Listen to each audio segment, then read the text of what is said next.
No pudimos premiarla, tuvimos que ir al lugar a hacer la premiación porque no podía salir del lugar. Era una cárcel el espacio ese. ¿Cómo mejoramos eso? Podemos hacerlo mediante un proyecto de inversión pública. Pero ¿quién nos dota de los profesionales después para darle sostenibilidad a esa inversión que vamos a hacer? Bien. Es el ministerio que nos va a dotar, es el Congreso que va a decir va a haber una partida especial para este tema. El problema no es solo la inversión, con eso podemos iniciar. El problema es el gasto corriente que nos ayuda a dar sostenibilidad a la inversión que vamos a hacer. Bien, gracias. Bien, muchas gracias. El señor finalmente, para luego ya vamos a ir a la mesa. El señor, por favor. Luego del señor vamos a la mesa. Muchísimas gracias.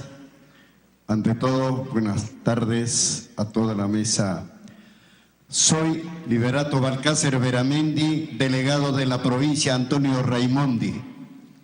El problema que acaban de manifestarse acá es nacional, pero lo que se ha dicho en este momento es todo lo que es el tema de la víctima. No se ha tocado nada con el victimario. En ese sentido, yo pienso de que se debe buscar cómo hacer que disminuya la cantidad de los victimarios. ¿Qué se hace con el criminal de un lado o de otro? A mi modo de pensar, desde el origen de la ley, creo que fue en esa década, que se dan leyes con respecto a los respetos de los derechos humanos. Se le ha quitado la autoridad a la Policía Nacional, se le ha quitado la autoridad al maestro del aula y a los auxiliares. El policía no puede lastimosamente castigar a un delincuente. No sé, es algo incomprensible. Y en los colegios se apoya demasiado a un pequeño porcentaje de alumnos de mala conducta. De repente 5%, 10%. El auxiliar ni el profesor no puede llamarle la atención porque dice: me va a denunciar el padre de familia. ¿Por qué?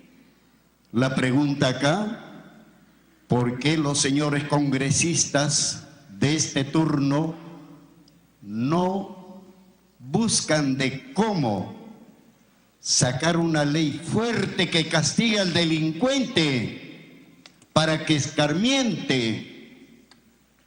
Bien, señor. En cuanto a la economía, se ha dicho de que no hay presupuesto para este programa. Nos preguntamos, el CAFAE de cada ministerio tiene 4 o 5 canales de donde se captan. Uno de ellos es cuando un presupuesto de un ministerio devuelve. ¿Y por qué no se pide un pequeño porcentaje de eso que se devuelve al Ministerio de Economía para estos problemas nacionales? Muchísimas gracias. Muchas gracias, señores, los que han intervenido. Por supuesto, también el señor congresista Gino Costa. Vamos a la mesa, por favor. No sé, comenzamos con la doctora López Wong o el señor viceministro. Señor viceministro, por favor. Estamos hablando de 7 preguntas, así que voy a tratar de responder relativamente rápido. Además, son todas tremendamente diversas. Con respecto a la intervención de aldeas infantiles, con respecto a la prevención y fortalecimiento de la familia. En el Estado hay un conjunto de responsabilidades que están distribuidas en diversos sectores. El cuidado y la prevención de la familia corresponde al Ministerio de la Mujer y Poblaciones Vulnerables, corresponde al Ministerio de Educación, corresponde al Ministerio de Salud, por decir quizás, y al Ministerio de Desarrollo e Inclusión Social, por mencionar los 4 sectores más importantes que tienen además responsabilidades definidas para efectos de prevención en el Plan Nacional de Acción contra la Trata. Ellas son las que tienen que articular. Ahora, lo importante es Insisto en esto porque creo que aquí voy a dar cuenta de una respuesta transversal. ¿De qué manera es posible que estas políticas se puedan articular a nivel de los gobiernos locales? Porque es ahí, o sea, siempre lo he insistido yo en este punto, la trata no se da en el aire, la trata se da en una zona geográfica perfectamente delimitada. Se capta en una zona, se explota en otra, pero obviamente hay responsabilidad de quién está más cerca de esa situación de captación o esa situación de explotación y de traslado. ¿Quién está más cerca? Está más cerca el funcionario público del lugar y está más cerca el que tiene por mandato popular el gobierno de esa localidad. Entonces, cuando hablamos de las redes regionales, por hablar de gobierno regional, o por hablar de las redes provinciales, como se ha mencionado en el caso de Loreto, ahí es donde se debe empezar a construir, y felicito el ejemplo dado además por el gobierno provincial del Cusco. O sea, eso es un buen ejemplo, es una buena práctica que hay que seguir. Ya después voy a dar respuesta a la pregunta que me ha hecho el Cusco. Pero es ahí donde se tiene que dar, obviamente, el acceso a la familia. El Ministerio de la Mujer tiene un programa que se llama CERIF, que son los centros de integración familiar. Ahí, por ejemplo, eso hay que, tomar contacto con ellos y promoverlos. Por poner solamente un caso. Mecanismos de control y ejecución presupuestal. Me lo han preguntado al final, también lo preguntó usted. Existen diversos mecanismos de control. O sea, hay portales de transparencia, hay la forma, ustedes pueden ingresar al Ministerio de Economía y pueden ver cómo va la ejecución presupuestal de los diversos gobiernos locales y regionales. Hay también portales del INEI también que tienen información importante con relación al impacto de los factores sociales. Ahí hay un mecanismo de control, pero creo que el principal mecanismo de control está en la propia ciudadanía, que son los que tienen que sentir que está, obviamente, ese gobierno local cerca a sus necesidades. Y en función a esa información que se obtiene directamente de la ciudadanía, es que se pueden corregir y ver si es que la ejecución es correcta o no es correcta. Pero el gobierno nacional tiene sus mecanismos de control y sus mecanismos de verificación. Es verdad lo que mencionaba, la ejecución presupuestal es baja en algunos lugares, también lo mencionó en su última intervención el caballero. Entonces hay también que pensar qué vamos a hacer con esos saldos, porque no se puede pedir presupuesto para no ejecutarlo. Esa es también responsabilidad, de ahí es lo que yo decía, hay necesidad de incorporar la responsabilidad funcional de los funcionarios en estos casos también. Con respecto al matrimonio, a la captación para efectos de matrimonio, que es una de las variantes, tiene estos sentidos si es que se convierte en un matrimonio forzado o forzoso. La desaparición que usted indica puede ser un índice de que en efecto estamos frente a una estrategia de matrimonio forzoso, que forma parte además de uno de los típicos casos de trata de personas. Mencionó usted, y me aseguró la respuesta, habló de la necesidad de las campañas informativas y redireccionar en ese sentido presupuestos para ese fin. Yo estoy totalmente de acuerdo con eso y yo coincido.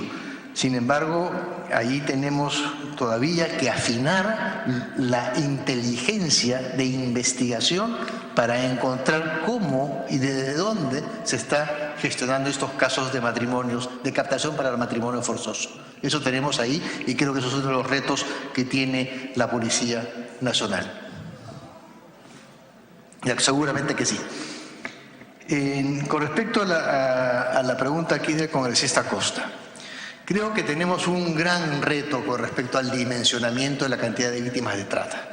Hay diversas formas de calcularlas. Hay la Walk Free Foundation, por ejemplo, tiene un algoritmo para calcular la cantidad de personas víctimas de explotación o en situación de esclavitud, donde combina precisamente matrimonio forzoso y combina una otra serie de factores. No llegamos a una cifra tan alta de 500.000 personas.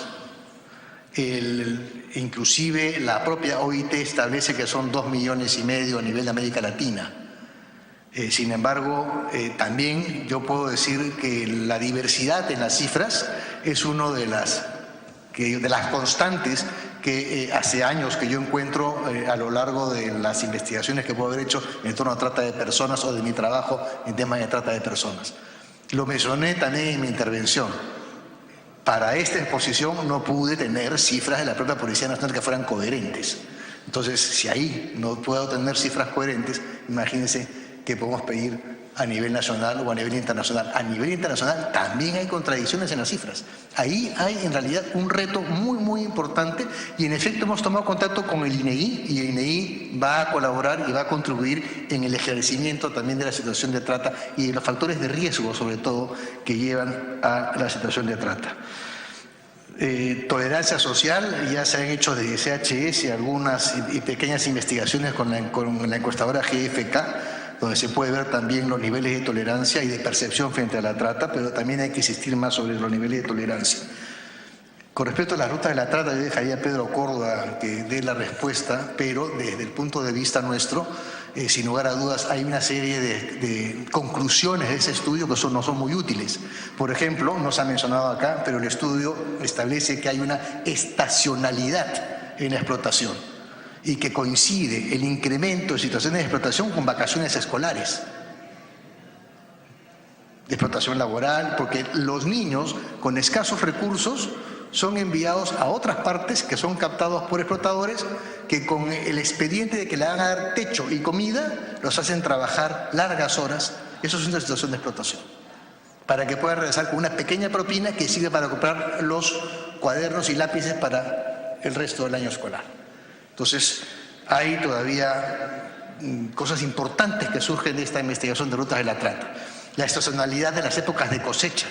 Cuando se hace el estudio, si mal no recuerdo, es en Moyobamba, en Nueva Cajamarca, que coincide la explotación sexual y la captación de víctimas con la cosecha del café.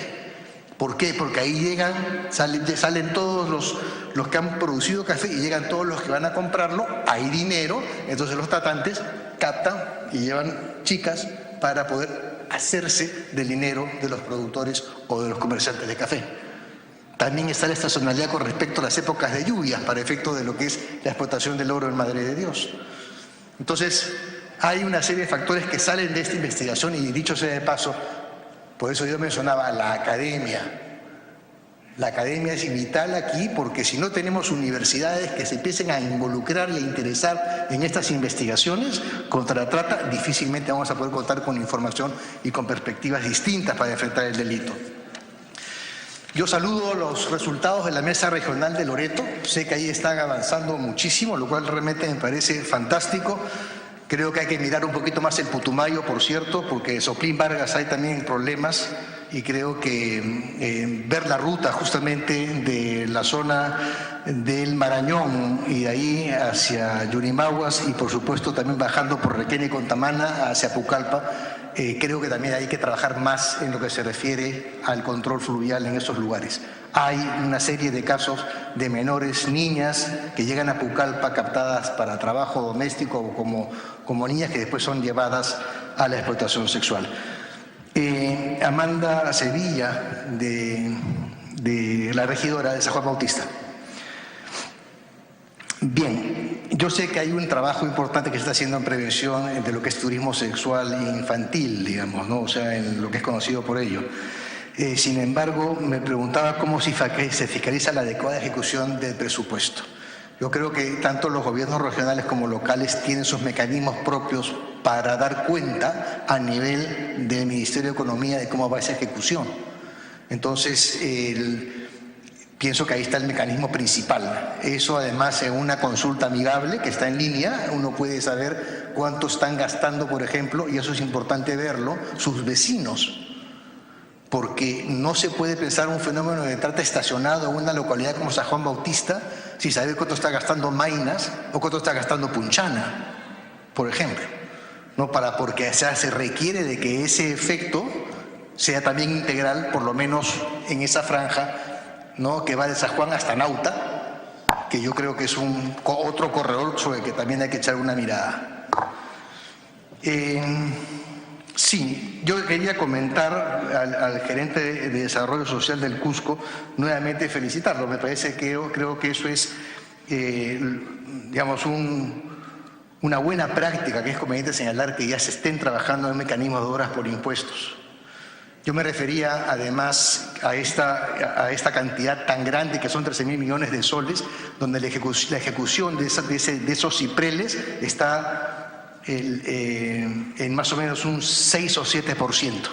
O sea que hay cerca de un 94-93% que no se ha ejecutado. Y ahí hay un tema sobre el cual no me refiero al Cusco exclusivamente, me refiero en general a todos los gobiernos locales. Pero tiene una razón muy fuerte cuando me dice lo siguiente: yo construyo un albergue y ¿qué me hago con el gasto corriente que viene después? En Invierte P, los esquemas de OXI, de horas por impuestos, permiten mantenimiento por 5 años. Pero me dirá, ¿y qué pasa después? Yo ahí lo invito a que entre a una APP, a una asociación público-privada que se puede gestar, pero también existe una serie de experiencias previas. Le comento, Fe y Alegría construye los colegios, Ministerio de Educación paga a los maestros. Yo creo que hay que también pensar en llegar a un mecanismo similar donde ustedes construyen los albergues y que el Ministerio de la Mujer pague los técnicos. Me parece que es lo más sensato. En todo caso, eso es un tema que tenemos que trabajar en la Comisión Nacional Multisectorial, porque creo que hay que premiar ese tipo de iniciativas comprometiendo a los sectores del Estado que deben de poner al personal calificado. Así que por ese lado me voy también con esa inquietud. Con relación a Antonio Raimondi,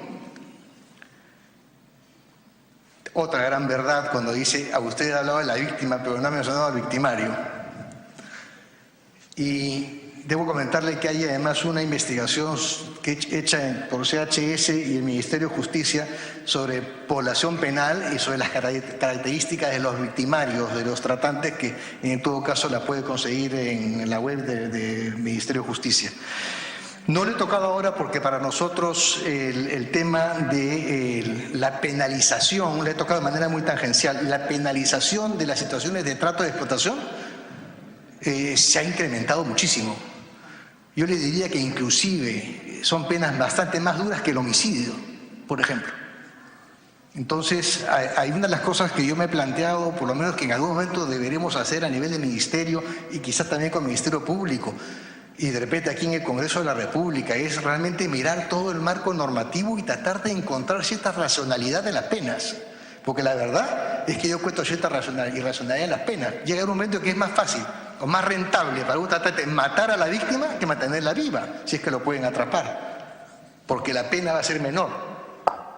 Entonces, ahí hay un tema que tenemos también que ver y que evaluar. Sin embargo, si reducimos los factores, si reducimos informalidad, si reducimos corrupción, si reducimos impunidad, si reducimos pobreza, si le incrementamos el presupuesto, los factores que impulsan la trata van a disminuir. Por eso decía que el enfoque debe ser mucho más integral. Y va a disminuir no solamente la trata, va a disminuir en general la inseguridad, porque eso haría que el delito sea poco rentable, porque estamos acortándole la posibilidad de hacer negocio. No, y aquí termino. Muy bien. ¿Terminó, señor viceministro? Sí, muchas gracias. Bien, muchas gracias. Un aplauso para el señor viceministro del Interior. Gracias, señor Ricardo Valdés Cavazza. Bien, señora fiscal, sí. Sí, yo solamente quería añadir a lo que acertadamente ha contestado el señor viceministro sobre la inquietud del congresista Gino Costa. El INEI sí ha sido comprometido para la labor de consultoría para la realización del nuevo Plan Nacional, y creo que tenemos una gran oportunidad en este censo del día 22 de octubre. También cruzar información respecto a los indicadores y los datos y las características que nos interesa. Sobre la información disponible, es cierto lo que dice el señor viceministro, pero venimos trabajando muy arduamente, y tal vez algo que debemos compartir es sobre el primer paso tan importante que hemos dado tanto a la Policía Nacional del Perú, el Ministerio del Interior y el Ministerio Público respecto a la interconexión de nuestros registros de casos de trata de personas. Hemos terminado una primera fase como piloto en Lima Sur y estamos proyectando como caso de negocio a nivel técnico, que así se le denomina, cuáles serían los indicadores para proseguir a otras zonas del país en donde se requiera focalizar este intercambio y esta data confiable de la cual ahora carecemos. Respecto a lo que dijo el señor gerente de Desarrollo Social de Cusco, nos constan los esfuerzos que están realizando y tal vez alguna algún consejo en la misma orientación del señor viceministro. Nosotros como Ministerio Público hemos tenido muchas propuestas, por ejemplo, para casas de acogida o salas de acogida, y también tenemos el mismo problema de la sostenibilidad, pero creo que concerniendo los esfuerzos, o mejor dicho, articulando, se pueden lograr grandes cosas. Por ejemplo, si en Cusco ustedes tienen alguna posibilidad de tener alguno de estos centros que son tan importantes para el eje de reintegración social de las víctimas, por ejemplo, podríamos hacer un convenio, un acuerdo de entendimiento, lo menos formal, pero que sí exija un cumplimiento a nivel de obligación. Nosotros podríamos asignar un equipo multidisciplinario de acompañamiento de profesionales, psicólogo, trabajador social, abogado, que pueda atender ese local. Inclusive, en alguna oportunidad tuvimos nosotros mucha comunicación y hemos gestionado con lo que era la CONAVI, que ahora es PRONAVI, y ellos nos asignaban algunas casas. Hemos tenido la primera casa de seguridad asignada al Ministerio Público, pero nosotros nos hemos comprometido con el propio pliego de la institución a cubrir los gastos de agua, vigilancia. Es decir, aquí de lo que se trata es de complementar, porque si no, no vamos a poder cubrir de manera solitaria, como podríamos decir, estos eventos. Pero muchas gracias y felicitaciones por la iniciativa. Y finalmente, un tema que creo que nos toca directamente es cómo disminuir la cantidad de victimarios, como dijo el señor Antonio Raimondi. La legislación que sanciona el delito de trata es muy grave, pero la pena no está desincentivando para nada a los tratantes. La prevención general no funciona en estos temas como en otros también. Entonces, ¿qué es lo que ocurre? Para el tratante, la trata es un negocio. Lo que estamos tratando nosotros, intentando, es trabajar de quitarles la materia prima, y disculpen el término tan crudo y duro, que son las víctimas. Porque si no tienen la materia prima, se quedan sin negocio. Y otro tema paralelo y simultáneo que nos compete, sí, y le pedimos el apoyo a la Comisión de Justicia, es para la propuesta de cambios normativos en ese sentido. Nosotros no estamos desincentivando el tema de los tratantes en cuanto a lo que más les afecta, que es el bolsillo. Existe la ley de pérdida de dominio y lavado de activos, pero no estamos gestionando a nivel normativo realmente cómo poder quitarles a ellos lo que vendría a ser el fondo económico para su futuro negocio. Es cierto lo que está pasando, no estamos abocados a quitarles a ellos todos los instrumentos, los insumos, los recursos con que ellos promueven la trata. Y es más, a nivel de beneficios penitenciarios también debemos ser muy drásticos, porque como bien fungible, los tratantes pueden ir un poco tiempo a la cárcel, pueden salir con algún beneficio, etcétera, aunque la pena es muy drástica, repito, y ahí hay que haber una férrea imposición de la ley. Y ellos siguen su negocio porque no hemos atacado finalmente, no hemos fiscalizado, no hemos cerrado el local de fachada, por ejemplo, o lo que a ellos les sirve como instrumento de este negocio, que en realidad es un delito muy grave. Pero creo que las propuestas normativas están en camino y estamos seguros que vamos a encontrar el apoyo del Poder Legislativo en ese sentido. Gracias.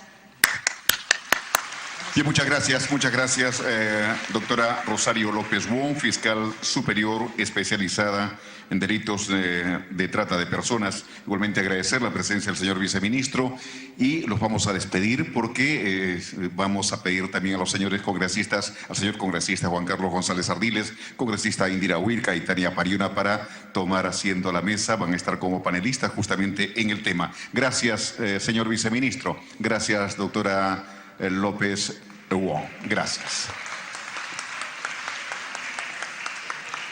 Queremos agradecer al señor Sebastián Grundberger. Él es director para el Perú de la Fundación Konrad Adenauer, que apoya con la organización del presente evento. Igualmente queremos agradecer, están en la sala desde hace un buen momento la sociedad civil, representantes de organizaciones internacionales, presidentes de juntas vecinales, defensoras y conciliadoras de las demunas de las municipalidades de Lima Metropolitana.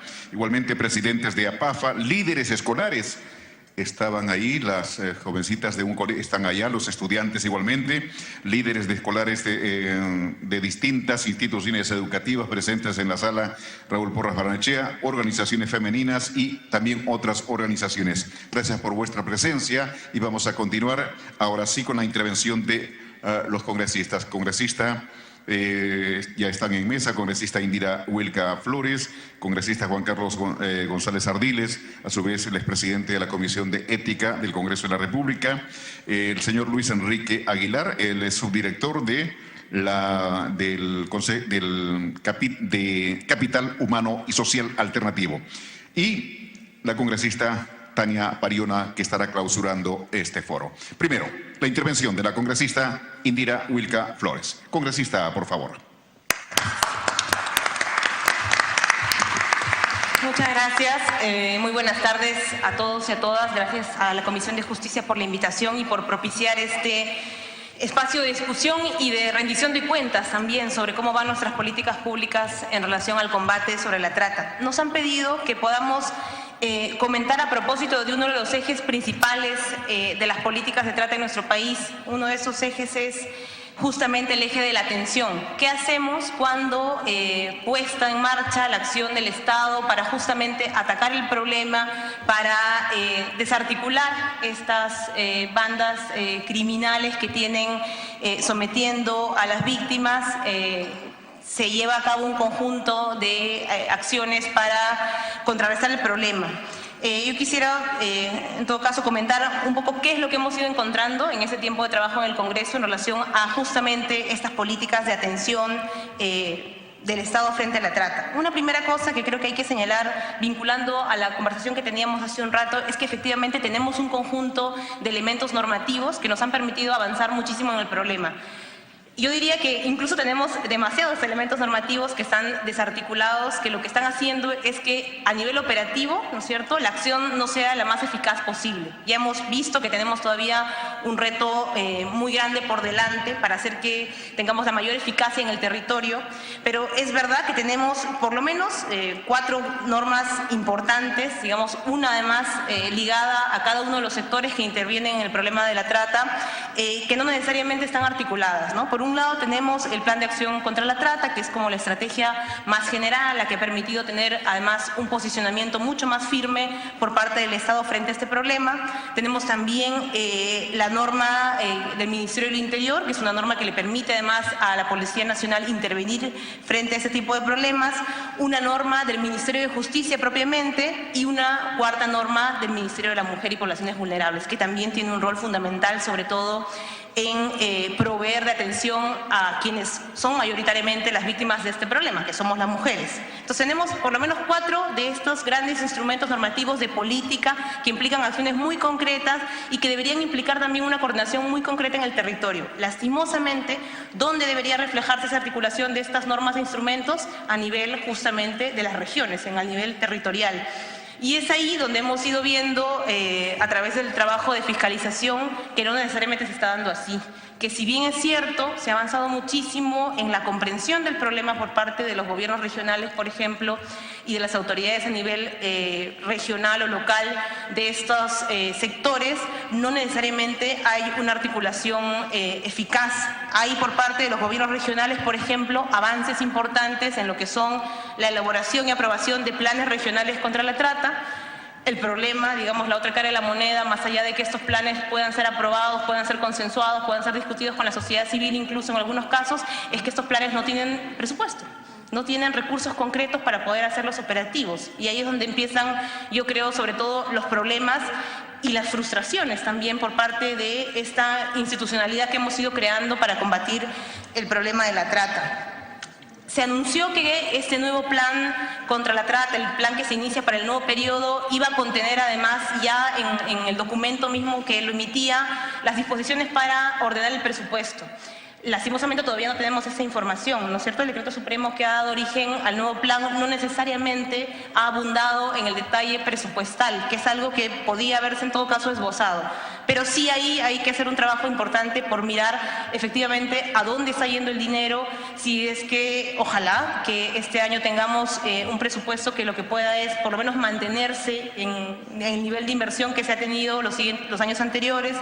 El año pasado me parece que tuvimos un debate muy interesante a nivel de discusión del presupuesto, porque lo que se alertaba es la posible disminución del presupuesto nacional contra la trata. Digamos, eso es algo que debería en todo caso esclarecerse y develarse para saber si efectivamente contamos en los niveles respectivos con presupuesto suficiente. Por lo general, lo que se escucha en las regiones, sobre todo aquellas regiones en las que se puede identificar claramente zonas de explotación y de captación, es que plata no hay. No podemos simplemente quedarnos frente a eso, es lo que quiero decir, sino que debemos mirar efectivamente cómo podemos hacer para actuar de manera mucho más eficaz. Lo segundo es que tenemos como principales medidas de atención a las víctimas de trata todo lo que tiene que ver con el mecanismo de atención en centros de atención residencial. Son pocos, es verdad, pero es lo que el Estado tiene ahorita como capacidad de atención a las víctimas. Y ahí yo quiero hacer referencia a que no solamente necesitamos seguramente más centros de atención residencial, ya se ha dicho acá la preocupación que existe